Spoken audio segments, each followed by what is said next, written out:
ಕೃಷ್ಣಾಯ ವಾಸುದೇವಾಯ ಹರಯೇ ಪರಮಾತ್ಮನೆ ಪ್ರಣತಕ್ಲೇಶನಾಶಾಯ ಗೋವಿಂದಾಯ ನಮೋ ನಮಃ. ನರಸಿಂಹೋಖಿಲಾಜ್ಞಾನಮತಧ್ವಾಂತದಿವಾಕರ ಜಯತ್ಯಮಿತ ಸಜ್ಞಾನ ಸುಖಶಕ್ತಿಪಯೋನಿಧಿಃ. ಅಭ್ರಮಂ ಭಂಗರಹಿತಂ ಅಜಡಂ ವಿಮಲಂ ಸದಾ ಆನಂದತೀರ್ಥಮತುಲಂ ಭಜೆ ತಾಪತ್ರಯಾಪಹಂ. ಚಿತ್ರೈಃ ಪದೈಶ್ಚ ಗಂಭೀರೈಃ ವಾಕ್ಯೈರ್ಮಾನೈರಖಂಡಿತೈಃ ಗುರುಭಾವಂ ವ್ಯಂಜಯಂತಿ ಭಾತಿ ಶ್ರೀ ಜಯತೀರ್ಥವಾಕ್. ಅರ್ಥಿಕಲ್ಪಿತಕಲ್ಪೋಯಂ ಪ್ರತ್ಯರ್ಥಿಗಜಕೇಸರಿ ವ್ಯಾಸತೀರ್ಥಗುರುರ್ಭೂಯಾದಸ್ಮದಿಷ್ಟಾರ್ಥಸಿದ್ಧಯೇ. ತಪೋ ವಿದ್ಯಾಭಿರಕ್ತ್ಯಾದಿ ಸದ್ಗುಣೌಘಾಕರಾನಹಂ ವಾದಿರಾಜಗುರೂನ್ ವಂದೇ ಹಯಗ್ರೀವಪದಾಶ್ರಯಾಂ. ಪೂಜ್ಯಾಯ ರಾಘವೇಂದ್ರಾಯ ಸತ್ಯಧರ್ಮರತಾಯ ಚ ಭಜತಾಂ ಕಲ್ಪವೃಕ್ಷಾಯ ನಮತಾಂ ಕಾಮಧೇನವೇ. ಆಗತಾದಿತ್ರಿಕಾಲಗ್ನಂ ಆಗಮಾರ್ಥವಿಶಾರದಂ ತ್ಯಾಗಭೋಗಸಮಾಯುಕ್ತಂ ವಾಗಣ್ಣಾರ್ಯಗುರುಂ ಭಜೆ. ಪೃಥ್ವೀ ಮಂಡಲಮಧ್ಯಸ್ಥಾಃ ಪೂರ್ಣಬೋಧಮತಾನುಗಾಃ ವೈಷ್ಣವಾಃ ವಿಷ್ಣುಹೃದಯಾಃ ತಾಂ ನಮಸ್ಯೆ ಗುರೂನ್ ಮಮ. ಶ್ರೀ ಗುರುಭ್ಯೋ ನಮಃ. ಇಂದಿನ ದಿವಸ ಏನು ನಾವು ಗೋಪಾಲದಾಸರ ಆರಾಧನೆಯ ನಿಮಿತ್ತವಾಗಿ ನಡೆಯುತ್ತಾ ಇರುವಂತಹ ಈ 5 ದಿವಸಗಳ ಜ್ಞಾನ ಕಾರ್ಯಕ್ರಮದಲ್ಲಿ, ಈ ಆರಾಧನಾ ಪರ್ವಕಾಲದಲ್ಲಿ ಗೋಪಾಲದಾಸರ ಜನ್ಮಸ್ಥಳವಾದಂತಹ ಈ ಮಸರಕಲ್ಲಿನ ಗ್ರಾಮದಲ್ಲಿ ನಾವೆಲ್ಲ ಸೇರಿದ್ದೇವೆ. ಕೃಷ್ಣ ಪರಮಾತ್ಮ ಗೀತೆಯಲ್ಲಿ ಒಂದು ಮಾತನ್ನು ಹೇಳ್ತಾನೆ, ಸರ್ವಂ ಕರ್ಮಾಕಿನಂ ಪಾರ್ಥ ಜ್ಞಾನೇ ಪರಿಸಮಾಪ್ಯತೆ. ನಾವು ಅನೇಕ ಆರಾಧನಾ ಮಹೋತ್ಸವಗಳಲ್ಲಿ ಅನೇಕ ಕಾರ್ಯಕ್ರಮಗಳನ್ನು ಮಾಡುತ್ತೇವೆ. ದಾಸರಿಗೆ, ಗುರುಗಳಿಗೆ ಪಂಚಾಮೃತ ಅಭಿಷೇಕ, ಮಹಾಮಂಗಳಾರತಿ, ಅದೇ ರೀತಿಯಾಗಿ ವಿವಿಧ ರೀತಿಯಾದಂತಹ ಅಲಂಕಾರಗಳು, ಅನೇಕ ರೀತಿಯಾದಂತಹ ಸಾಂಸ್ಕೃತಿಕ ಕಾರ್ಯಕ್ರಮಗಳನ್ನು ಎಲ್ಲವನ್ನೂ ಕೂಡ ಮಾಡುತ್ತೇವೆ.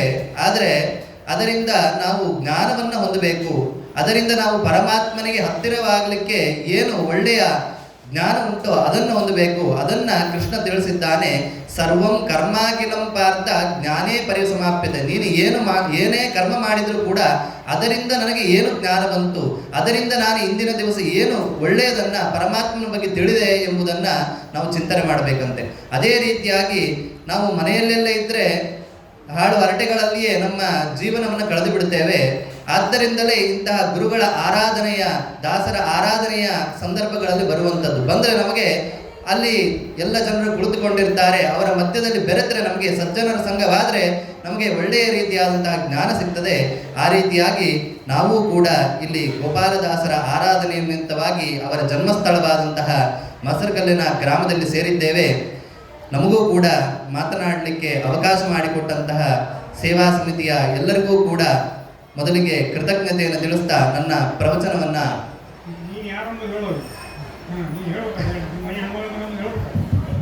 ನಾನು ಇಲ್ಲಿಯ ವಂಶಿಕರಾದಂತಹ ನರಸಿಂಹಾಚಾರ್ಯನಿದ್ದಾರೆ, ಅವರ ಅಕ್ಕನ ಮಗ ನಾನು ಅನಿಲ್ ದೇಸಾಯಿ ಅಂತೇಳಿ ಉಡುಪಿಯಲ್ಲಿ ಕಾಣಿಯೂರು ಸ್ವಾಮಿಗಳ ಬಳಿ ಅಧ್ಯಯನ ಮಾಡಿ ಗುರುಗಳ ಸೇವೆಗೋಸ್ಕರ ಬಂದಿದ್ದೇನೆ. ನನ್ನ ಯಥಾಮತಿಯಾದಂತಹ ಪ್ರವಚನ ಮಾಲಿಕೆಯನ್ನು ನಡೆಸಿಕೊಡ್ತಾ ಇದ್ದೇನೆ.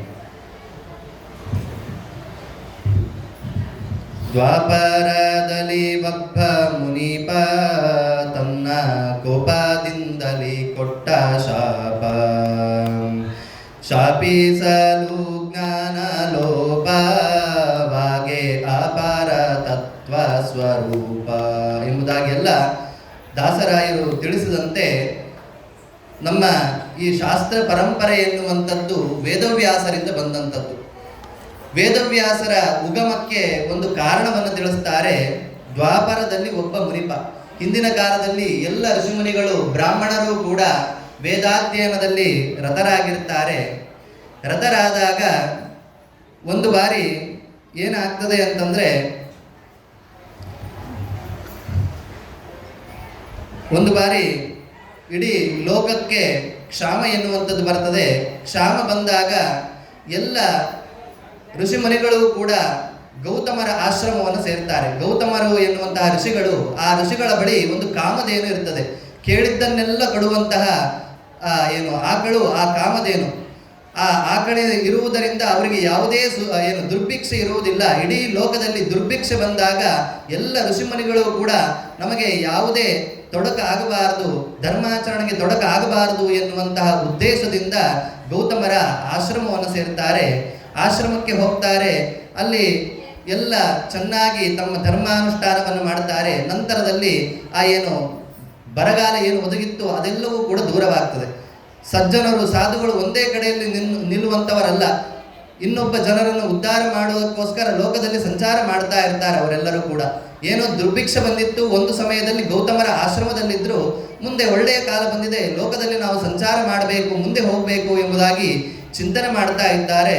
ಆದರೆ ಅವರಿಗೆ ಬಿಟ್ಟು ಹೋಗ್ಲಿಕ್ಕೆ ಒಂದು ಕಾರಣ ಸಿಗ್ತಾ ಇಲ್ಲ. ನಾನು ಗೌತಮರ ಬಳಿ ನಾನು ಏನಂತ ಹೇಳಬೇಕು, ಯಾವ ರೀತಿಯಾಗಿ ನಾನು ಈ ಗೌತಮರ ಆಶ್ರಮವನ್ನು ಬಿಟ್ಟು ಹೋಗೋಣ ಎಂಬುದಾಗಿ ಆ ಎಲ್ಲ ಋಷಿಮುನಿಗಳು ಚಿಂತನೆ ಮಾಡ್ತಾ ಇದ್ದಾರೆ. ಚಿಂತನೆ ಮಾಡಿದಾಗ ಅವರು ಆಲೋಚನೆ ಮಾಡ್ತಾ ಇದ್ದಾರೆ, ಗೌತಮರ ಬಳಿ ಒಂದು ಗೋವಿದೆ, ಅದೇ ರೀತಿಯಾಗಿ ನಾವು ಇನ್ನೊಂದು ಗೋವನ್ನು ನಿರ್ಮಾಣ ಮಾಡೋಣ. ಆ ಗೋವು ಕೃತ್ರಿಮವಾದಂತಹ ಗೋವನ್ನು ನಿರ್ಮಾಣ ಮಾಡೋಣ. ಆ ಗೋವನ್ನು ಯಾರೋ ಸಾಯಿಸಿದಂತೆ ಮಾಡಿದಾಗ ಗೌತಮರು ಗೋವಿನ ಮೇಲೆ ಅತಿಯಾದ ಪ್ರೀತಿ ಉಳ್ಳವರು, ಅದು ಸತ್ತು ಬಿದ್ದಾಗ ನಾವು ಅವರ ಮೇಲೆ ಗೋ ಹತ್ಯೆಯ ಆರೋಪ ಹೊರಿಸಿ ಅವರ ಮನೆಯನ್ನು ಬಿಟ್ಟು ಹೋಗಬಹುದು ಎಂಬುದಾಗಿ ಇನ್ನೊಂದು ಕೃತ್ರಿಮವಾದಂತಹ ವ್ಯಾಪಾರವನ್ನು ಮಾಡಿ ಇನ್ನೊಂದು ಗೋವನ್ನು ನಿರ್ಮಾಣ ಮಾಡಿ ಆ ಗೋವನ್ನು ಆ ಋಷಿಗಳ ಆಶ್ರಮದಲ್ಲಿಟ್ಟು ನೀವು ಆಮೇಲೆ ಅದನ್ನು ತಮ್ಮ ತಪಶಕ್ತಿಯಿಂದ ಸಾಯುವಂತೆ ಮಾಡ್ತಾ ಇದ್ದಾರೆ. ಮಾಡಿ ಇಲ್ಲ, ನೀವು ಗೋಹತ್ಯೆ ಮಾಡಿದ್ದೀರಿ, ಆದ್ದರಿಂದ ನಿಮ್ಮ ಆಶ್ರಮವನ್ನು ಬಿಟ್ಟು ಹೋಗ್ತೇವೆ ಎಂಬುದಾಗಿ ಒಂದು ನೆಪವನ್ನು ಮಾಡಿ ಬಿಟ್ಟು ಹೋಗ್ತಾ ಇದ್ದಾರೆ. ಬಿಟ್ಟು ಹೋದಾಗ ಅವರಿಗೆ ಆಶ್ಚರ್ಯ ಆಗ್ತಾ ಇದೆ. ಗೌತಮರಿಗೆ ಯಾವುದೇ ರೀತಿಯಾದಂತಹ ಗೋವು ಸತ್ತಿಲ್ಲ, ಆದರೂ ಕೂಡ ಇವರು ಯಾಕೆ ಬಿಟ್ಟು ಹೋಗ್ತಾ ಇದ್ದಾರೆ ಎಂಬುದಾಗಿ ತಿಳಿದು ಇವರು ನನ್ನನ್ನು ಮೋಸ ಮಾಡುವುದಕ್ಕೋಸ್ಕರ ಈ ರೀತಿಯಾಗಿ ಮಾಡಿದ್ದಾರೆ ಎಂಬುದಾಗಿ ತಿಳಿದಾಗ ಅವರು ಶಾಪ ಕೊಡ್ತಾರೆ. ಎಲ್ಲ ಬ್ರಾಹ್ಮಣರಿಗೂ ಎಲ್ಲ ಋಷಿಮುನಿಗಳು ಕೂಡ ಶಾಪ ಕೊಡ್ತಾರೆ, ನಿಮ್ಮ ಜ್ಞಾನ ಎಲ್ಲವೂ ಕೂಡ ನಷ್ಟವಾಗಿ ಹೋಗಲಿ ಎಂಬುದಾಗಿ ಇಡೀ ಲೋಕದ ಮೇಲೆ, ಎಲ್ಲ ಬ್ರಾಹ್ಮಣರ ಮೇಲೆ, ಎಲ್ಲ ಋಷಿಮುನಿಗಳ ಮೇಲೆ ಶಾಪ ಕೊಡುತ್ತಾರೆ. ಶಾಪ ಕೊಟ್ಟಾಗ ಇಡೀ ಲೋಕದಲ್ಲಿ ಎಲ್ಲ ಜ್ಞಾನವೂ ಕೂಡ ನಾಶವಾಗಿ ಬಿಡುತ್ತದೆ. ನಾಶವಾದಾಗ ಮತ್ತೆ ಲೋಕಕ್ಕೆ ಜ್ಞಾನವನ್ನ ಕೊಡುವುದಕ್ಕೋಸ್ಕರ ಉದ್ಭವಿಸಿದವರೇ ವೇದವ್ಯಾಸ ರೂಪಿಯಾದಂತಹ ಪರಮಾತ್ಮ. ಅದನ್ನೇ ಆ ಪದ್ಯದಲ್ಲಿ ತಿಳಿಸಿದ್ದಾರೆ. ದ್ವಾಪರದಲ್ಲಿ ಒಬ್ಬ ಮುನಿಪ ತನ್ನ ಕೋಪದಿಂದಲೇ ಕೊಟ್ಟ ಶಾಪ.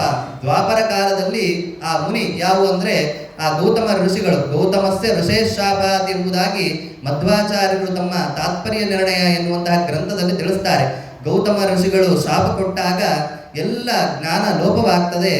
ಆಗ ಜ್ಞಾನ ಲೋಪವಾದಾಗ ಎಲ್ಲರಿಗೂ ಕೂಡ ಮತ್ತೆ ಸಜ್ಜನರಿಗೆ ಮೋಕ್ಷವನ್ನ, ಜ್ಞಾನವನ್ನ ತಿಳಿಸಿಕೊಡಬೇಕು ಎನ್ನುವಂತಹ ಉದ್ದೇಶದಿಂದ ವೇದವ್ಯಾಸ ರೂಪಿಯಾದಂತಹ ಪರಮಾತ್ಮ ಸತ್ಯವತಿ ಮತ್ತೆ ಪರಾಶರರಲ್ಲಿ ಪ್ರಾದುರ್ಭಾವ ಹೊಂದುತ್ತಾ ಇದ್ದಾನೆ ಎನ್ನುವಂತಹ ವಿಚಾರವನ್ನ ತಿಳಿಸ್ತಾರೆ. ಈ ರೀತಿಯಾಗಿ ವೇದವ್ಯಾಸ ರೂಪಿಯಾದಂತಹ ಪರಮಾತ್ಮ ದ್ವಾಪರದಲ್ಲಿ ವಿಲುಲಿತವಾದಂತಹ ಎಲ್ಲ ಜ್ಞಾನವೂ ಕೂಡ ಮತ್ತೆ ಬ್ರಾಹ್ಮಣರಿಗೆ ಸಿಗಬೇಕು, ಅದರಿಂದ ಲೋಕದ ಉದ್ಧಾರವಾಗಬೇಕು ಎನ್ನುವಂತಹ ಉದ್ದೇಶದಿಂದ ಆ ಸತ್ಯವತಿ ಮತ್ತೆ ಪರಾಶರಲ್ಲಿ ಪ್ರಾದುರ್ಭಾವವನ್ನು ಹೊಂದುತ್ತಾ ಇದ್ದಾನೆ. ಆ ಪರಮಾತ್ಮನಿಗೆ ವೇದವ್ಯಾಸ ಎಂಬುದಾಗಿ ಒಂದು ಹೆಸರು. ವೇದವ್ಯಾಸ ಅಂತಂದ್ರೆ ಯಾಕೆ ಹೆಸರು ಅಂತಂದ್ರೆ, ಅನಂತವಾದಂಥವುಗಳು ವೇದಗಳು. ಬ್ರಹ್ಮದೇವರ ಮುಖ ಕಮಲದಿಂದ ಪರಮಾತ್ಮನ ಸ್ತುತಿಯ ರೂಪವೇ ಆ ವೇದ, ಬಂದಂತಹ ಸ್ತುತಿಯೇ ಆ ವೇದ. ಆ ವೇದವನ್ನ ಅಜ್ಞಾನಿಗಳು, ನಮಗೆ ದೊಡ್ಡದಾದಂತಹ ಗ್ರಂಥ ಇದ್ರೆ ಅದನ್ನು ಓದಲಿಕ್ಕೆ ಆಗುವುದಿಲ್ಲ, ಅದನ್ನು ಚಿಕ್ಕ ಚಿಕ್ಕದಾಗಿ ವಿಭಾಗ ಮಾಡಿಕೊಟ್ರೆ ಓದಲಿಕ್ಕೆ ಅನುಕೂಲವಾಗ್ತದೆ ಎನ್ನುವಂತಹ ಉದ್ದೇಶದಿಂದ ವೇದವನ್ನ ವಿಭಾಗ ಮಾಡಿಕೊಟ್ಟರು. ಋಗ್ವೇದ, ಯಜುರ್ವೇದ, ಸಾಮವೇದ, ಅಥರ್ವಣ ವೇದ ಎಂಬುದಾಗಿ 4 ವಿಧವಾಗಿ ವೇದಗಳನ್ನ ವಿಭಾಗ ಮಾಡಿಕೊಟ್ಟಿದ್ದರಿಂದ ಅವರಿಗೆ ವೇದವ್ಯಾಸರು ಎಂಬುದಾಗಿ ಹೆಸರು ಕೂಡ ಬಂತು. ಆ ವೇದಗಳಲ್ಲಿಯೂ ಕೂಡ ಅನೇಕ ವಿಭಾಗಗಳನ್ನು ಮಾಡಿದರು. ಋಗ್ವೇದದಲ್ಲಿ ಏಕವಿಂಶತಿ ಬಹುರಜಾಂ ಎಂಬುದಾಗಿ ತಿಳಿಸ್ತಾರೆ. ಏಕವಿಂಶತಿ ಅಂದರೆ ಋಗ್ವೇದಕ್ಕೆ 21 ಶಾಖೆಗಳನ್ನಾಗಿ ವಿಭಾಗ ಮಾಡಿದರು. ಈಗ ನಮಗೆ ಪ್ರಸ್ತುತದಲ್ಲಿ ಶಾಕಲ ಸಂಹಿತೆ ಪ್ರಸಿದ್ಧವಾದಂಥದ್ದು, ಅದೇ ರೀತಿಯಾಗಿ ಭಾಷ್ಕಲ ಮೊದಲಾದಂತಹ 5 ಸಂಹಿತೆಗಳ ಮಾತ್ರ ಉಪಲಬ್ಧವಿದೆ. ಆದರೆ 21 ರೀತಿಯಾಗಿ ಆ ಋಗ್ವೇದವನ್ನ ವೇದವ್ಯಾಸ ದೇವರು ವಿಭಾಗ ಮಾಡಿಕೊಟ್ರು. ಅದೇ ರೀತಿಯಾಗಿ ಯಜುರ್ವೇದವನ್ನ 101 ವಿಭಾಗವನ್ನಾಗಿ ಮಾಡಿಕೊಟ್ರು. ಈಗ ನಮಗೆ ಕೃಷ್ಣ ಯಜುರ್ವೇದ, ಅದೇ ರೀತಿಯಾಗಿ ಕೃಷ್ಣ ಮಾಧ್ಯಂದಿನ ಶಾಖೆ, ಕಾಣ್ವ ಶಾಖೆ ಎಂಬುದಾಗಿ 2-3 ಶಾಖೆಗಳು ಮಾತ್ರ ಉಪಲಬ್ಧವಿದೆ. ಆದರೆ ಆ ವೇದವ್ಯಾಸ ದೇವರು 101 ವಿಭಾಗವನ್ನಾಗಿ ಆ ಯಜುರ್ವೇದವನ್ನು ವಿಭಾಗ ಮಾಡಿಕೊಟ್ರು. ಇನ್ನು ಸಹಸ್ರವರ್ತ್ಮ ಸಾಮಹ ಎಂಬುದಾಗಿ ತಿಳಿಸ್ತಾರೆ. ಸಾಮವೇದವನ್ನ 1000 ವಿಭಾಗವನ್ನಾಗಿ ಮಾಡಿಕೊಟ್ರು. 1000 ಶಾಖೆಗಳನ್ನಾಗಿ ರಾಣಾಯನ, ಕೌತುಮೀಯ, ಜೈಮಿನೀಯ ಎಂಬುದಾಗೆಲ್ಲ 1000 ಶಾಖೆಗಳನ್ನಾಗಿ ಆ ಸಾಮವೇದವನ್ನ, ಅದೇ ರೀತಿಯಾಗಿ ನವದ ಅಥರ್ವಣ ವೇದವನ್ನ 9 ವಿಧವಾಗಿ ವಿಭಾಗ ಮಾಡಿಕೊಟ್ರು. ಈ ರೀತಿಯಾಗಿ ಅವರವರ ಶಾಖೆಯವರು ಸ್ವಶಾಖೆಯನ್ನ ವಿಶೇಷವಾಗಿ ಅಧ್ಯಯನ ಮಾಡಬೇಕು ಎಂಬುದಾಗಿ ಈ ರೀತಿಯಾಗಿ ಆ ಎಲ್ಲ ವೇದ ರಾಶಿಯನ್ನ ವಿಭಾಗ ಮಾಡಿಕೊಟ್ಟು ಷಡಂಗಗಳನ್ನು ಕೂಡ ನಿರ್ಮಾಣ ಮಾಡಿ ಆ ವೇದಗಳ ಅರ್ಥವನ್ನ ಹೇಗೆ ತಿಳಿದುಕೊಳ್ಳಬೇಕು ಎಂಬುದಾಗಿ ವಿಭಾಗ ಮಾಡಿಕೊಟ್ಟಿದ್ದರಿಂದ ಅವರಿಗೆ ವೇದವ್ಯಾಸ ಎಂಬುದಾಗಿ ಹೆಸರು ಬಂತು. ಇನ್ನು ದ್ವೈಪಾಯನ ಎಂಬುದಾಗಿಯೂ ಕೂಡ ವೇದವ್ಯಾಸ ದೇವರಿಗೆ ಒಂದು ಹೆಸರಿದೆ. ಯಾಕೆ ಅಂತಂದ್ರೆ ಯಮುನಾ ತೀರದ ದ್ವೀಪದಲ್ಲಿ ಜನಿಸಿದ್ದರಿಂದ ಅವರಿಗೆ ದ್ವೈಪಾಯನ ಎಂಬುದಾಗಿ ಕೂಡ ಹೆಸರು ಕರೀತಾರೆ. ಇನ್ನು ಕೃಷ್ಣ ದ್ವೈಪಾಯನ ಎಂಬುದಾಗಿ ಕೂಡ ಆ ವೇದವ್ಯಾಸ ದೇವರಿಗೆ ಹೆಸರಿದೆ. ಕೃಷ್ಣ ಅಂತಂದ್ರೆ ಕಪ್ಪು ರೀತಿಯಾದಂತಹ ವರ್ಣದಿಂದ ಕೂಡಿದವರಾದ್ದರಿಂದ ಅವರಿಗೆ ಕೃಷ್ಣ ದ್ವೈಪಾಯನ ಎಂಬುದಾಗಿ ಕರೀತಾರೆ. ಈ ರೀತಿಯಾಗಿರುವಂತಹ ವೇದವ್ಯಾಸ ದೇವರು ಎಲ್ಲ ಜನರಿಗೂ ಇರುವಂತಹ ಅಜ್ಞಾನವನ್ನ ಕಳೆಯುವುದಕ್ಕೋಸ್ಕರ ವೇದಗಳ ವಿಭಾಗವನ್ನ ಮಾಡಿಕೊಟ್ರು. ಅದೇ ರೀತಿಯಾಗಿ ಮಹಾಭಾರತ ಎನ್ನುವಂತಹ ಉತ್ತಮವಾದಂತಹ ಗ್ರಂಥವನ್ನ ರಚನೆ ಮಾಡಿಕೊಟ್ರು. ಅದೇ ರೀತಿಯಾಗಿ ಬ್ರಹ್ಮಸೂತ್ರಗಳು, ವೇದಗಳ ಅರ್ಥವನ್ನ ನಿರ್ಣಯ ಮಾಡುವುದಕ್ಕೋಸ್ಕರ ಬ್ರಹ್ಮಸೂತ್ರಗಳು ಎನ್ನುವಂತಹ ಸೂತ್ರಗಳನ್ನ ನಿರ್ಮಾಣ ಮಾಡಿಕೊಟ್ರು. ಈ ರೀತಿಯಾಗಿ ಅದೇ ರೀತಿಯಾಗಿ 18 ಪುರಾಣಗಳು, ಸಾತ್ವಿಕ ಪುರಾಣ, ರಾಜಸ ಪುರಾಣ, ತಾಮಸ ಪುರಾಣ ಎಂಬುದಾಗಿ ವಿಭಾಗವನ್ನು ಮಾಡಿ 18 ಪುರಾಣಗಳನ್ನು ರಚನೆ ಮಾಡಿಕೊಟ್ರು. ಅದೇ ರೀತಿಯಾಗಿ ಎಲ್ಲ ಪುರಾಣಗಳನ್ನು ಕೂಡ ರಚನೆ ಮಾಡಿದ ನಂತರ ಇನ್ನೂ ಕೂಡ ಸಜ್ಜನರಿಗೆ ಅನುಗ್ರಹ ಮಾಡಬೇಕು ಎನ್ನುವಂತಹ ಇಚ್ಛೆಯಿಂದ ಭಾಗವತ ಎನ್ನುವಂತಹ ಉತ್ತಮವಾದಂತಹ ವಿಷ್ಣುವಿನ ಮಹಾತ್ಮೆಯನ್ನ, ವಿಷ್ಣುವಿನ ಭಕ್ತರ ಕಥೆ ಮಹಿಮೆಗಳನ್ನ ತಿಳಿಸುವಂತಹ ಭಾಗವತ ಎನ್ನುವಂತಹ ಪುರಾಣವನ್ನು ಕೂಡ ಆ ವೇದವ್ಯಾಸ ದೇವರು ರಚನೆ ಮಾಡಿಕೊಟ್ರು.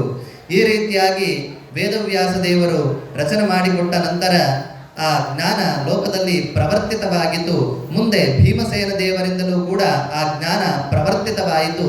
ನಂತರದಲ್ಲಿ ವೇದವ್ಯಾಸ ದೇವರ, ಭೀಮಸೇನ ದೇವರ ಎಲ್ಲ ಪಾಂಡವರ ರಾಜ್ಯಭಾರ ಮುಗಿದ ನಂತರ ಮತ್ತೆ ಅನೇಕ ದುಷ್ಟರು ಮತ್ತೆ ಈ ಶಾಸ್ತ್ರ ಪ್ರಪಂಚವನ್ನ ಕೆಡಿಸುವುದಕ್ಕೋಸ್ಕರ ಅನೇಕ ವಿಧವಾದಂತಹ ರೂಪಗಳನ್ನ ತಳೆದು ಈ ಶಾಸ್ತ್ರದ ಜ್ಞಾನ ಯಾರಿಗೂ ಕೂಡ ಸಜ್ಜನರಿಗೆ ಆಗಬಾರದು, ಚೆನ್ನಾಗಿ ಆಗಬಾರದು ಎನ್ನುವಂತಹ ಉದ್ದೇಶದಿಂದ ಅನೇಕ ವಿಧವಾದಂತಹ ರೂಪಗಳನ್ನ ತೆಗೆದುಕೊಂಡು ಬಂದಾಗ ಆ ವೇದವ್ಯಾಸ ದೇವರಿಂದ ಏನು ಹೇಳಲ್ಪಟ್ಟಿತ್ತೋ ಅಥವಾ ನರಸಿಂಹದೇವರಿಂದ ಏನು ಸ್ಥಾಪಿಸಲ್ಪಟ್ಟಿತ್ತೋ ಅಂತಹ ಸತ್ಸಿದ್ಧಾಂತವನ್ನ ಮತ್ತೊಮ್ಮೆ ಸ್ಥಾಪನೆ ಮಾಡುವುದಕ್ಕೋಸ್ಕರ ಮಧ್ವಾಚಾರ್ಯರು ಪಾಜಕ ಕ್ಷೇತ್ರದಲ್ಲಿ ಅವತಾರ ಮಾಡ್ತಾ ಇದ್ದಾರೆ.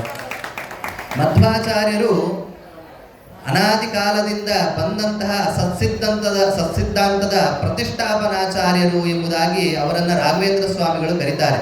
ಅನಾದಿದ ಪರಂಪರಾ ಪ್ರಾಪ್ತ ಸತ್ಸಿದ್ಧಾಂತ ಪ್ರತಿಷ್ಠಾಪಕಾನ ಎಂಬುದಾಗಿ ಕರೀತಾರೆ. ಅವರು ಆರಂಭ ಮಾಡಿದ್ರಲ್ಲ ಮಧ್ವ ಸಿದ್ಧಾಂತವನ್ನ ಅಂತಂದ್ರೆ, ಆರಂಭ ಮಾಡಿದ್ದಲ್ಲ, ಅದು ಅನಾದಿ ಕಾಲದಿಂದ ಇರುವಂತಹ ಸಿದ್ಧಾಂತ. ಅದನ್ನ ಮತ್ತೆ ಲೋಕದಲ್ಲಿ ಪ್ರತಿಷ್ಠಾಪನೆ ಮಾಡಿದವರು ಆ ಮಧ್ವಾಚಾರ್ಯರು. ಹೇಗೆ ಅಂತಂದ್ರೆ, ನಮಗೆ ನರಸಿಂಹದೇವರ ಕಥೆಯನ್ನು ನೋಡಿದ್ರೆ ತಿಳಿತದೆ. ನರಸಿಂಹದೇವರ ಕಥೆಯಲ್ಲಿ ಹೇಳ್ತಾರೆ ಏನು ಅಂತಂದ್ರೆ, ನರಸಿಂಹದೇವರ ಉದ್ಭವ ಆಗುವುದಕ್ಕಿಂತ ಮುಂಚೆ ಆ ಹಿರಣ್ಯಕಶಿಪು ಹೇಳ್ತಾ ಇರ್ತಾನೆ, ನಾನೇ ದೇವರು, ನನ್ನನ್ನೇ ಪೂಜೆ ಮಾಡಿ, ನನ್ನನ್ನು ಬಿಟ್ಟರೆ ಮತ್ತೆ ಯಾವ ದೇವರಿಲ್ಲ ಎಂಬುದಾಗಿ ಹೇಳಿದಾಗ, ನಾನೇ ದೇವರು ಎನ್ನುವಂತ ಯಾವ ಸಿದ್ಧಾಂತ ಉಂಟೋ ಆ ಸಿದ್ಧಾಂತವನ್ನ ದೂರ ಮಾಡಿ, ಆ ಸಿದ್ಧಾಂತವನ್ನ ನಿರಾಕರಿಸಿ, ನೀನು ದೇವರಲ್ಲ, ನಾನೇ ದೇವರು, ನಾನೇ ಪರಮಾತ್ಮನಾಗಿದ್ದೇನೆ, ನನ್ನ ಯಾವುದೇ ರೂಪಗಳಿಗೂ ಭೇದವಿಲ್ಲ, ನನಗೆ ಯಾವುದೇ ಶಕ್ತಿಯ ಪರಿಮಿತಿ ಎನ್ನುವಂಥದ್ದಿಲ್ಲ, ಅಪಾರ ಶಕ್ತಿಯನ್ನು ಉಳ್ಳವನಾಗಿದ್ದೇನೆ, ಸರ್ವತಂತ್ರ ಸ್ವತಂತ್ರನಾಗಿದ್ದೇನೆ ಎಂಬುದನ್ನ ತಿಳಿಸಿದಂತಹ ಭಗವಂತನ ರೂಪವೇ ಆ ನರಸಿಂಹ ರೂಪ. ಅಂತಹ ನರಸಿಂಹ ದೇವರಿಂದ, ವೇದವ್ಯಾಸ ದೇವರಿಂದ ಏನು ಅನಾದಿ ಕಾಲದಿಂದ ಸಿದ್ಧಾಂತ ಎನ್ನುವಂಥದ್ದು ಬಂದಿದೆಯೋ ಆ ಸಿದ್ಧಾಂತವನ್ನ ಮತ್ತೆ ಪ್ರತಿಷ್ಠಾಪನೆ ಮಾಡಿದವರು ಆ ಮಧ್ವಾಚಾರ್ಯರು. ಮಧ್ವಾಚಾರ್ಯರು ಪಾಜಕ ಎನ್ನುವಂತಹ ಕ್ಷೇತ್ರದಲ್ಲಿ, ಉಡುಪಿಯ ಸಮೀಪದಲ್ಲಿರುವಂತಹ ಪಾಜಕ ಎನ್ನುವಂತಹ ಕ್ಷೇತ್ರದಲ್ಲಿ ಮಧ್ಯಗೇಹ ಭಟ್ಟ ದಂಪತಿಗಳಿಗೆ ಸುಪುತ್ರರಾಗಿ ಜನಿಸ್ತಾರೆ. ಜನಿಸಿ ಅವರು ತಮ್ಮ ಬಾಲ್ಯಕಾಲದಲ್ಲಿಯೇ ಅನೇಕ ಲೀಲೆಗಳನ್ನು ತೋರಿಸ್ತಾರೆ. ನಂತರದಲ್ಲಿ ಸಜ್ಜನರ ಉದ್ಧಾರಕ್ಕೋಸ್ಕರ ಮತ್ತೆ ಜ್ಞಾನ ಏನು ಕಲುಷಿತವಾಗಿದೆ ಆ ಜ್ಞಾನವನ್ನು ಮತ್ತೆ ಸಜ್ಜನರನ್ನು ಸರಿಯಾದ ಮಾರ್ಗದಲ್ಲಿ ಕೊಂಡು ಹೋಗಬೇಕು ಎನ್ನುವಂತಹ ಉದ್ದೇಶದಿಂದ ಆ ಮಧ್ವಾಚಾರ್ಯರು ಕೂಡ 37 ಗ್ರಂಥಗಳನ್ನು ರಚನೆ ಮಾಡಿಕೊಟ್ಟಿದ್ದಾರೆ.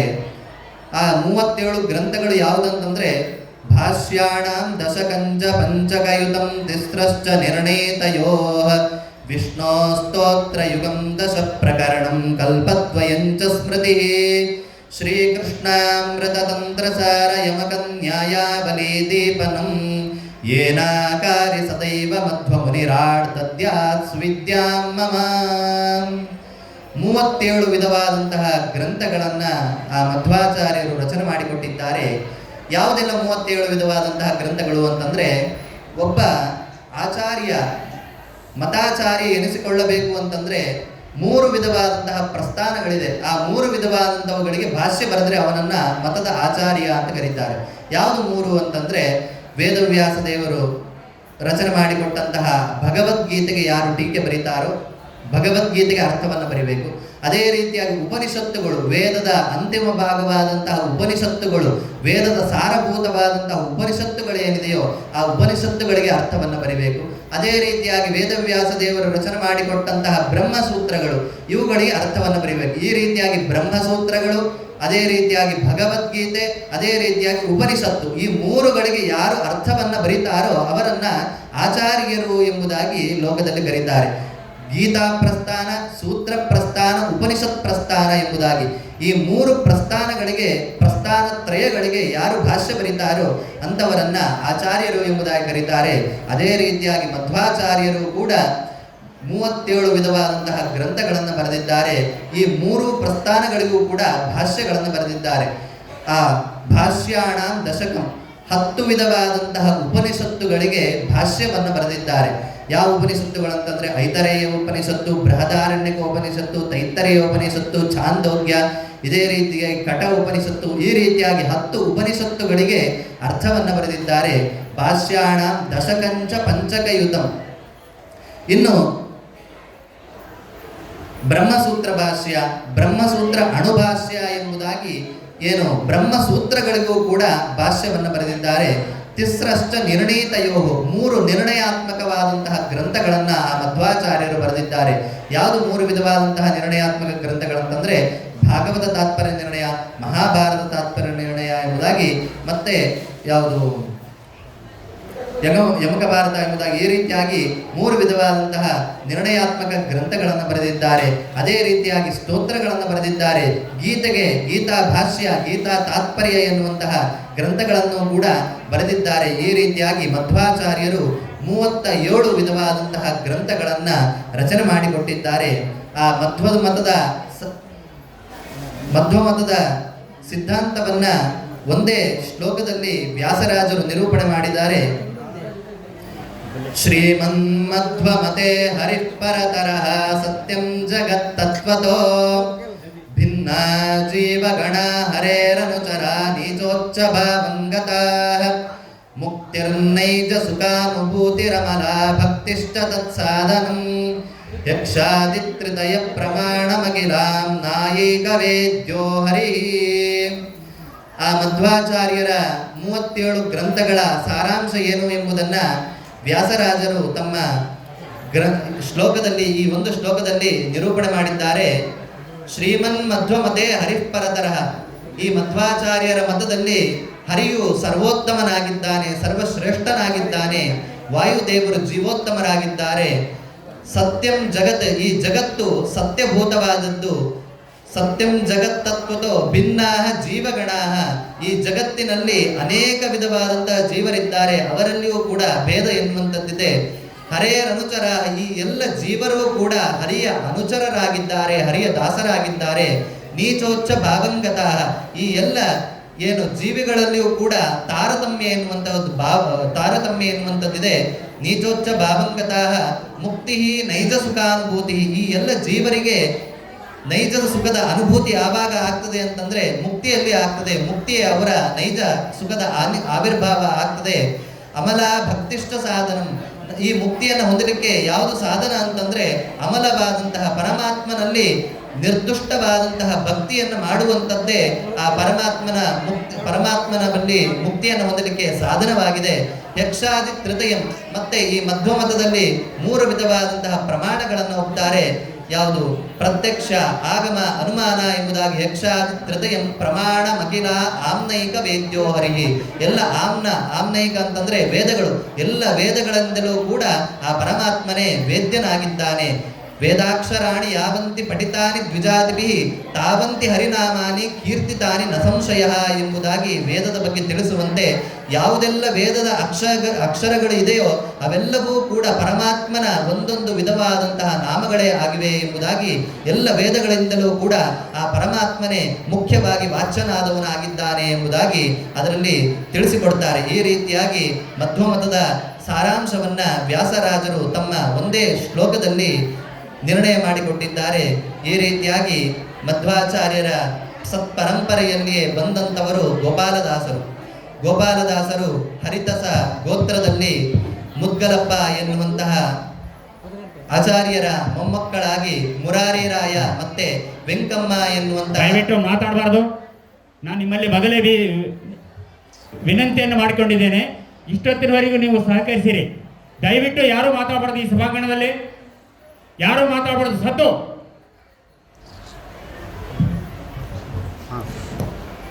1717 ಕ್ರಿಸ್ತ ಶಕದಲ್ಲಿ ಮುರಾರಿರಾಯರು ಮತ್ತೆ ವೆಂಕಮ್ಮ ಎನ್ನುವಂತಹ ದಂಪತಿಗಳ ಸುಪುತ್ರರಾಗಿ ಹರಿತಸ ಗೋತ್ರದಲ್ಲಿ ಆ ಗೋಪಾಲದಾಸರು ಜನಿಸ್ತಾ ಇದ್ದಾರೆ.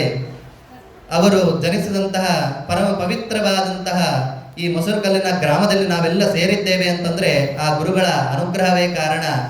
ಆ ಗುರುಗಳ ಆರಾಧನೆಯ ಪರ್ವಕಾಲದಲ್ಲಿ ನಾವೆಲ್ಲ ಇಲ್ಲಿ ಸೇರಿದ್ದೇವೆ. ಆ ಗುರುಗಳ ಆ ಶ್ಲೋಕದಲ್ಲಿ ಬರ್ತದೆ, ಆಗತಾದಿ ತ್ರಿಕಾಲಗ್ನಂ ಆಗಮಾರ್ಥ ವಿಶಾರದಂ ತ್ಯಾಗ ಭೋಗ ಸಮಾಯುಕ್ತಂ ಬಾಗಣ್ಣಾರ್ಯ ಗುರುಂಬಜೆ. ಆ ಗುರುಗಳು ದಾಸರು ಹೇಗಿದ್ರು ಅಂತಂದ್ರೆ ಆಗತಾದಿ ತ್ರಿಕಾಲಗ್ನಂ, 3 ವಿಧವಾದಂತಹ ಭೂತ ಭವಿಷ್ಯತ್ ವರ್ತಮಾನ, ಈ 3 ವಿಧವಾದಂತಹ ಕಾಲದ ಜ್ಞಾನವನ್ನ ಹೊಂದಿದವರಾಗಿದ್ರು ಆ ಗೋಪಾಲದಾಸರು. ಯಾವುದರಿಂದ ಅಂತಂದ್ರೆ ಆ ಗಾಯತ್ರಿಯ ಸಿದ್ಧಿಯಿಂದ ಈ 3 ವಿಧವಾದಂತಹ ಜ್ಞಾನವನ್ನು ಕೂಡ ಅವರು ಹೊಂದಿದ್ರು. ಆಗಮಾರ್ಥ ವಿಶಾರದ, ಮತ್ತೆ ಆಗಮ ಅಂತಂದ್ರೆ ವೇದಾದಿಗಳು, ಆ ವೇದಾದಿಗಳ ಅರ್ಥವನ್ನು ತಿಳಿದಿದ್ರು. ಯಾವುದರಿಂದ ಅಂತಂದ್ರೆ ಇದೇ ಗಾಯತ್ರಿ ಜಪದ ಆ ಜಪದಿಂದ, ಗಾಯತ್ರಿಯ ಪುನಶ್ಚರಣೆಯಿಂದ ಎಲ್ಲ ವೇದಗಳ ಅರ್ಥವನ್ನು ತಿಳಿದಿದ್ರು. ಗಾಯತ್ರಿ ಭಾಷ್ಯ ರೂಪೋಸೋ ವೇದಾರ್ಥ ಪರಿಬ್ರಹ್ಮಿತ ಎಂಬುದಾಗೆಲ್ಲ ತಿಳಿಸುವಂತೆ ಇಡೀ ವೇದದ ಅರ್ಥವೇ ಈ ಗಾಯತ್ರಿಯಲ್ಲಿ ಇರುವಂಥದ್ದು. ಗಾಯಂತಂ ತ್ರಾಯತೆ ಇದು ಗಾಯತ್ರಿ. ಯಾರು ಈ ಪರಮಾತ್ಮನನ್ನ ಹಾಡಿ ಹೊಗಳುತ್ತಾರೋ, ಆ ಸೂರ್ಯಮಂಡಲದ ಮಧ್ಯದಲ್ಲಿ ಇರುವಂತಹ ನಾರಾಯಣನನ್ನ ಹಾಡಿ ಹೊಗಳುತ್ತಾರೋ ಅವರಿಗೆ ಎಲ್ಲವನ್ನೂ ಕೂಡ ಕೊಡುವಂಥದ್ದು ಈ ಗಾಯತ್ರಿ ಮಂತ್ರ. ಅದು ಗಾಯತ್ರಿ ಎನ್ನುವಂಥದ್ದು ಛಂದಸ್ಸು. ನಾವೇನೋ 3 ಮುಖದಿಂದ ಕೂಡಿದಂಥದ್ದು ದೇವಿ ಎಂಬುದಾಗಿ ಉಪಾಸನೆ ಮಾಡ್ತೇವೆ, ಹಾಗಲ್ಲ. ಸೂರ್ಯಮಂಡಲದ ಮಧ್ಯದಲ್ಲಿ ಆ ನಾರಾಯಣ ರೂಪಿಯಾದಂತಹ ಪರಮಾತ್ಮ ಕೂತಿದ್ದಾನೆ ಎಂಬುದಾಗಿ ಚಿಂತನೆ ಮಾಡುವಂಥದ್ದೇ ಆ ಗಾಯತ್ರಿ ಮಂತ್ರ. ಧಿಯೋ ಯೋನಃ ಪ್ರಚೋದಯಾತ್, ಭರ್ಗೋ ದೇವಸ್ಯ ಧೀಮಹಿ ಧಿಯೋ ಯೋನಃ ಪ್ರಚೋದಯಾತ್. ಭರ್ಗ ಅಂತಂದ್ರೆ ಎಲ್ಲ ದೇವತೆಗಳಿಗೆ ಜ್ಞಾನವನ್ನು ಕೊಡುವಂತಹ ಆ ಪರಮಾತ್ಮ ಏನಿದ್ದಾನೋ ಆ ಪರಮಾತ್ಮನೇ ನನಗೂ ಕೂಡ ಜ್ಞಾನವನ್ನು ಕೊಡು ಎಂಬುದಾಗಿ ಆ ಮಂತ್ರದಲ್ಲಿ ಇರುವಂತಹ ಅರ್ಥ. ಆ ರೀತಿಯಾಗಿ ಆ ಗಾಯತ್ರಿಯ ಮಂತ್ರವನ್ನು ಮಾಡುವುದರಿಂದ ನಮ್ಮ ಮೇಧಾಶಕ್ತಿ, ಬುದ್ಧಿಶಕ್ತಿ ಎನ್ನುವಂಥದ್ದು ವೃದ್ಧಿ ಆಗ್ತದೆ. ಆ ರೀತಿಯಾಗಿ ಇರುವಂಥದ್ದು ಆ ಗಾಯತ್ರಿ ಮಂತ್ರ. ಆ ಗಾಯತ್ರಿ ಮಂತ್ರವನ್ನ ಕಂಡುಕೊಂಡವರು ಯಾರು ಅಂತಂದ್ರೆ ವಿಶ್ವಾಮಿತ್ರ ಋಷಿಗಳು. ಅವರು ದೊಡ್ಡ ರಾಜರಾಗಿರ್ತಾರೆ. ರಾಜರಾದಾಗ ಗಾಥಿ ಎನ್ನುವಂತಹ ಒಬ್ಬ ರಾಜನ ಮಕ್ಕಳಾಗಿರ್ತಾರೆ. ರಾಜರಾದಾಗ ಒಂದು ಬಾರಿ ಒಬ್ಬ ಋಷಿಗಳ ಆಶ್ರಮಕ್ಕೆ ಹೋಗ್ತಾರೆ.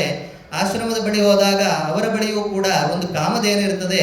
ಕಾಮಧೇನುವನ್ನು ನೋಡಿ ಹೇಳ್ತಾರೆ, ನಿಮಗೆ ಋಷಿಗಳ ಆಶ್ರಮದಲ್ಲಿ ಈ ಕಾಮಧೇನು ಇದ್ದು ಏನು ಜಾಸ್ತಿ ಪ್ರಯೋಜನ ಇಲ್ಲ. ನಾನು ಈ ಲೋಕದ ರಾಜನಾಗಿದ್ದೇನೆ.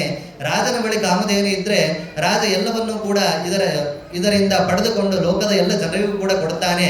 ಆದ್ದರಿಂದ ನನಗೆ ಈ ಕಾಮಧೇನುವನ್ನು ಕೊಡಿ ಎಂಬುದಾಗಿ ಕೇಳಿದಾಗ, ಇಲ್ಲ, ದೇವರ ಅನುಗ್ರಹದಿಂದ ನಮಗೆ ಈ ಕಾಮಧೇನು ಪ್ರಾಪ್ತವಾಗಿದೆ, ಇದನ್ನು ಯಾರಿಗೂ ಕೂಡ ಕೊಡುವುದಿಲ್ಲ ಅಂತ ಹೇಳಿದಾಗ ಅವರ ಮೇಲೆ ಯುದ್ಧಕ್ಕೆ ಸಿದ್ಧನಾಗ್ತಾನೆ. ಆಗ ಸಿದ್ಧನಾದಾಗ ಆ ಋಷಿಗಳು ಅವರನ್ನ ಒಂದು ತಮ್ಮ ಮಂತ್ರದ ಪ್ರಭಾವದಿಂದಲೇ ಆ ರಾಜನಾದಂತಹ ಗಾತಿಯ ಮಗನಾದಂತಹ ಇವರನ್ನು ಸೋಲಿಸಿ ಬಿಡುತ್ತಾರೆ. ಸೋಲಿಸಿದಾಗ ಅವರಿಗೆ ಆಶ್ಚರ್ಯವಾಗ್ತದೆ. ದಿಗ್ಬಲಂ ಕ್ಷತ್ರಿಯ ಬಲಂ ಬ್ರಹ್ಮ ತೇಜೋ ಬಲಂ ಬಲಂ ಎಂಬುದಾಗಿ, ನನ್ನ ಈ ಕ್ಷಾತ್ರ ತೇಜಸ್ಸಿಗೆ ಧಿಕ್ಕಾರವಿರಲಿ, ನಿಜವಾದಂತಹ ತೇಜಸ್ಸು ಬಲ ಅಂತಂದ್ರೆ ಅದು ಬ್ರಹ್ಮ ವರ್ಚಸ್ಸಿನಿಂದ ಗಾಯತ್ರಿ ಮಂತ್ರದ ವೇದ ಮಂತ್ರಗಳ ಸಿದ್ಧಿಯಿಂದ ಬಂದಂತಹ ಬಲವೇ ನಿಜವಾದಂತಹ ಬಲ ಎಂಬುದಾಗಿ ತಿಳಿದು ಗಾಯತ್ರಿಯ ಪರಮಾತ್ಮನ ಧ್ಯಾನಕ್ಕೆ ಕುಳಿತುಕೊಳ್ಳುತ್ತಾರೆ.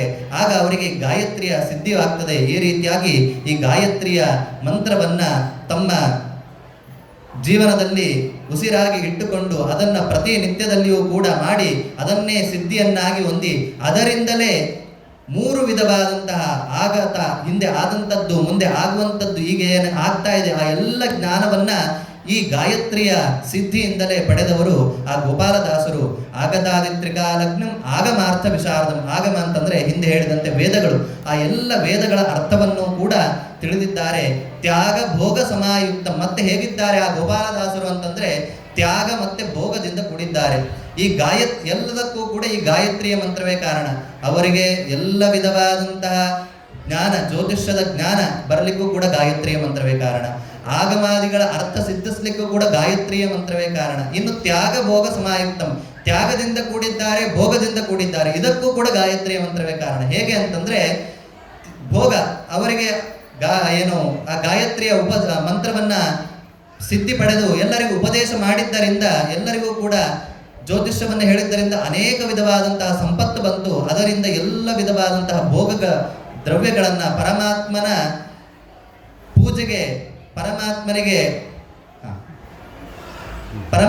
ಪೂಜೆಗೆ ತೊಂದರೆ ಆಗದೇ ಇರುವಂತಹ ಎಲ್ಲ ವಿಧವಾದಂತಹ ಭೋಗಗಳನ್ನು ಕೂಡ ಅವರು ಹೊಂದಿದ್ದಾರೆ.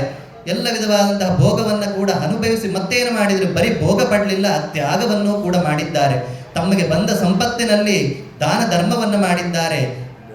ಏನೋ ಒಂದು ಸುಭಾಷಿತ ತಿಳಿಸುವಂತೆ, ದಾನಂ ಭೋಗೋ ನಾಶಸ್ತಿಸ್ರೋ ಗತಯೋ ಭವಂತಿ ವಿತ್ತಸ್ಯ ಯೋ ನದದಾತೆ ನದಭುಂಕ್ತೆ ತಸ್ಯ ತೃತೀಯ ಗತಿರ್ಭವತಿ. ನಮಗೆ ದುಡ್ಡು ಬಂದಾಗ 3 ರೀತಿಯಾಗಿ ಅದನ್ನು ಖರ್ಚು ಮಾಡಬೇಕಂತೆ. ದಾನ, ಒಳ್ಳೆಯ ರೀತಿಯಾಗಿ ಖರ್ಚು ಮಾಡಬೇಕಂದ್ರೆ ಅದನ್ನು ದಾನ ಮಾಡಬೇಕು. ಅಥವಾ ನಮಗೆ ಖರ್ಚು ಮಾಡ್ಲಿಕ್ಕೆ ಇಷ್ಟ ಇಲ್ಲ ಅಂತಂದ್ರೆ ಅದನ್ನು ಭೋಗ ಆದರೂ ಮಾಡಬೇಕು. ಇಲ್ಲ ಅಂತಂದ್ರೆ ಅದು 3ನೇ ವಿಧವಾದಂತಹ ನಾಶ ಎನ್ನುವಂತಹ ಗತಿಯನ್ನು ಹೊಂದಿಬಿಡುತ್ತದೆ. ಆ ರೀತಿಯಾಗಿ ಆ ಗೋಪಾಲದಾಸರು ತಮಗೆ ಏನು ಒಳ್ಳೆಯ ದುಡ್ಡು ಬಂದಿತ್ತು ಅದನ್ನ ದಾನ ಮಾಡಿದ್ದಾರೆ. ತಾವು ಕೂಡ ಪರಮಾತ್ಮನ ಪೂಜೆಗೆ ಸದ್ವಿನಿಯೋಗ ಮಾಡಿದ್ದಾರೆ. ಅದೇ ರೀತಿಯಾಗಿ ತ್ಯಾಗವನ್ನು ಕೂಡ ಮಾಡಿದ್ದಾರೆ. ತ್ಯಾಗ ಭೋಗ ಸಮಾಯುಕ್ತಂ, ಎಲ್ಲ ಜನರಿಗೂ ಕೂಡ ತ್ಯಾಗವನ್ನು ಮಾಡಿದ್ದಾರೆ. ಅಂತಹ ಬಾಗಣ್ಣಾರಿ ಗುರುಂಬಜೆ, ಅಂತಹ ಬಾಗಣ್ಣ ಎನ್ನುವಂತಹ ಗುರುಗಳನ್ನ ನಮಿಸ್ತೇನೆ ಎಂಬುದಾಗಿ ಆ ಶ್ಲೋಕದಲ್ಲಿ ತಿಳಿಸುತ್ತಾರೆ. ಮತ್ತೆ ಇನ್ನೊಂದು ಶ್ಲೋಕವೂ ಕೂಡ ಇದೆ. ಭೂಪಾಲನತ ಪಾದಾಬ್ಜಂ ಪಾಪಾಲಿ ಪರಿಹಾರಿಣಂ ಗೋಪಾಲದಾಸ ಮೀಡೇನಂ ಗೋಪಾಲ ಹರಿದರ್ಶನಂ. ಗೋಪಾಲದಾಸರು ಎಂಥವರು ಅಂತಂದ್ರೆ ಭೂಪಾಲನತ ಪಾದಾಬ್ಜಂ. ಭೂಪಾಲ ಅಂತಂದ್ರೆ ಭೂಮಿಯನ್ನ ಪಾಲಿಸುವವರು, ರಾಜರು. ಅಂತಹ ರಾಜರಿಂದಲೂ ಕೂಡ ಮಾನಿತರಾದವರು ಗೋಪಾಲದಾಸರು. ಅದು ಯಾವುದರಿಂದ? ಅದು ಕೂಡ ಗಾಯತ್ರಿಯ ಸಿದ್ಧಿಯಿಂದಲೇ ಬಂದಂಥದ್ದು. ಗಾಯತ್ರಿಯ ಮಂತ್ರವನ್ನ ಜಪ ಮಾಡ್ತಾ ಕುಳಿತಾಗ ಅವರ ಪ್ರಭಾವವನ್ನು ತಿಳಿದಂತಹ ರಾಜನೂ ಕೂಡ ಅವರು ಇರುವಂತಹ ಉತ್ತನೂರಿಗೆ ಬಂದು ಆ ರಾಜರಿಗೆ ಆ ರಾಜನಾದಂತಹ ಗದ್ವಾಲ ಸಂಸ್ಥಾನದ ರಾಜನಾದಂತಹ ರಾಜರಾಮ ಎನ್ನುವಂತಹ ಒಬ್ಬ ರಾಜ ಬಂದು ಅವರಿಗೆ ನಮಸ್ಕಾರ ಮಾಡ್ತಾನೆ. ಈ ರೀತಿಯಾಗಿ ಎಲ್ಲವೂ ಕೂಡ ಅವರಿಗೆ ಗಾಯತ್ರಿಯ ಸಿದ್ಧಿಯಿಂದ ಅವರಿಗೆ ಲಭಿಸಿದೆ. ಭೂಪಾಲ ನದ ಪಾದಾಬ್ಜಂ. ಈ ರೀತಿಯಾಗಿ ಆ ರಾಜನಿಂದ ಸನ್ಮಾನಿತರಾಗಿದ್ದಾರೆ. ಪಾಪ ಅಲಿ ಪರಿಹಾರಿಣಂ. ಮತ್ತೆ ಹೇಗಿದ್ದಾರೆ ಅಂತಂದ್ರೆ ಪಾಪ ಅಲಿ ಪರಿಹಾರಿಣಂ, ನಮ್ಮ ಪಾಪಗಳ ಸಮೂಹವನ್ನ ನಾಶ ಮಾಡುವಂತವರು ಆ ಗೋಪಾಲದಾಸರು. ಅದು ಕೂಡ ಯಾವುದರಿಂದ? ಗಾಯತ್ರಿಯ ಮಂತ್ರ ಸಿದ್ಧಿಯಿಂದ. ಆಹಾರ ಸಂಧ್ಯಾ ಉಪಾಸೀತ ಎಂಬುದಾಗಿ ಶಾಸ್ತ್ರ ತಿಳಿಸುತ್ತದೆ. 3 ಕಾಲಗಳಲ್ಲಿ, ಪ್ರಾತಃ ಕಾಲದಲ್ಲಿ, ಮಧ್ಯಾಹ್ನ ಕಾಲದಲ್ಲಿ, ರಾತ್ರಿಯ ಕಾಲದಲ್ಲಿ, 3 ಸಂಧ್ಯಾ ಕಾಲಗಳಲ್ಲಿಯೂ ಕೂಡ ಗಾಯತ್ರಿಯ ಜಪವನ್ನು ಮಾಡಬೇಕು. ಮಾಡುವುದರಿಂದ ನಮ್ಮ ಎಲ್ಲ ಪಾಪಗಳು ದೂರವಾಗ್ತದೆ. ಆದ್ದರಿಂದ ಅದರಿಂದಲೇ ಆ ಗುರುಗಳು ಕೂಡ ಪಾಪ ಅಲಿ ಪರಿಹಾರಿಣಂ, ಆ ಗಾಯತ್ರಿಯ ಸಿದ್ಧಿಯಿಂದಲೇ ನಮ್ಮ ಎಲ್ಲ ಪಾಪಗಳನ್ನು ಕೂಡ ದೂರ ಮಾಡುವವರಾಗಿದ್ದಾರೆ. ಅಂತಹ ಗೋಪಾಲದಾಸರ ಈಡೆ, ಅಂತಹ ಗೋಪಾಲದಾಸರಿಗೆ ನಮಸ್ಕಾರ ಮಾಡ್ತೇನೆ. ಮತ್ತೆ ಎಂಥವರು ಅಂತಂದ್ರೆ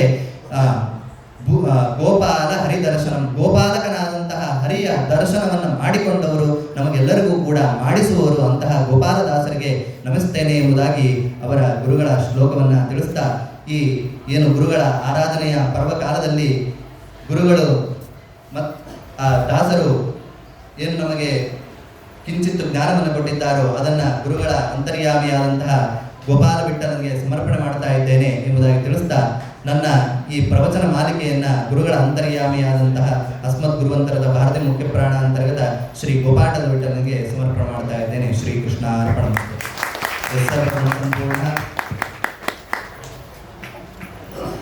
ಕರ್ಮಾದೋ ಕರ್ಮಮತ್ತೆ ತದುಪರಿಚರಂ ಪ್ರೇರಕಂ ಸಂಸ್ಮರಂತಹ ತಸ್ಮಿನ್ ಸ್ಥಾನ್ ನಿರ್ಪಯಂತ ಶ್ರುತಿಪಥ ವಿಪರೀತ ಕ್ರಿಯಾ ವರ್ಜಯಂತಹ ಏವಂ ವೇ ವಾದಿರಾಜ ವಿಧೇಯರತಂ ಸಂಗ್ರಾಮ ಚಿಂತೆಯಂತಹ ಗುರುಯುಃ ಕರ್ಮಾಣಿ ತೇಷಾಂ ಇತರತು ಬಲ ಸರ್ವಮಿಷ್ಟೋ ಮುಕುಂದ. ಶ್ರೀಕೃಷ್ಣ ಅರ್ಪಣ.